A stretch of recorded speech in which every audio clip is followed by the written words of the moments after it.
What's good boys? Another day, another video. So August 16 ngayon, 14 days out tayo sa first bodybuilding competition natin for this year. So full day yung workout natin ngayon, pero sasama ko kayo sa konting pagkain ko boys.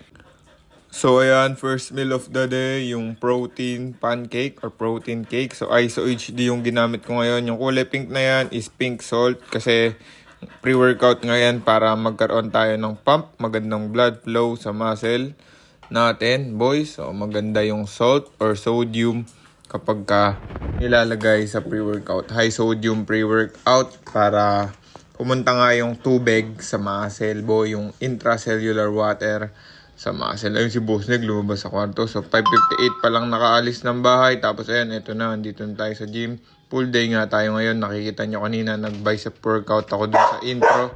So ayan, hammer row yan. So pasensya na boy, medyo may maingay yung mga ass ko dito. So lahat pull down. Next exercise. So hindi ko naman na lahat pinifilm yung workout ko. Tapos ito, tinesting ko lang yung workout na to. Titignan ko yung itsura ng back ko, sabi ko. Kaso pangit yung angle, so hindi makita yung Christmas tree. Next is landmine row. Tapos ayan yung bicep curl, last exercise. So 20 kg lang yung kaya ko sa bicep curl. Kaya nag-i-swing ako kasi napakabigat na yan para sa akin.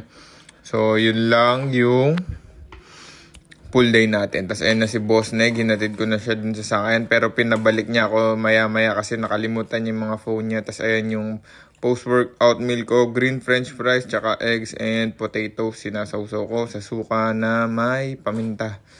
Yan boy, sarap. Yan, pampatae, okra. Kailangan smooth lagi yung tae or regular yung tae araw-araw kapag ka naka-prep kayo. Tapos may dumating na packages boy from Good Stuff tsaka from RPE.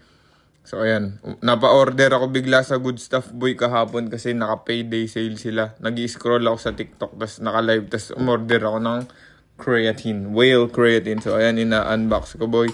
So hindi lahat bigay ng Good Stuff boy. Syempre susuportahan din natin sila. Kaya napa-order ako. Ayan, may sticker. Anong nakalagay is Sigasig Whale. Tapos ayan yung creatine orange flavor. First time kong matatry yan. Ite-taste test ko yan maya-maya.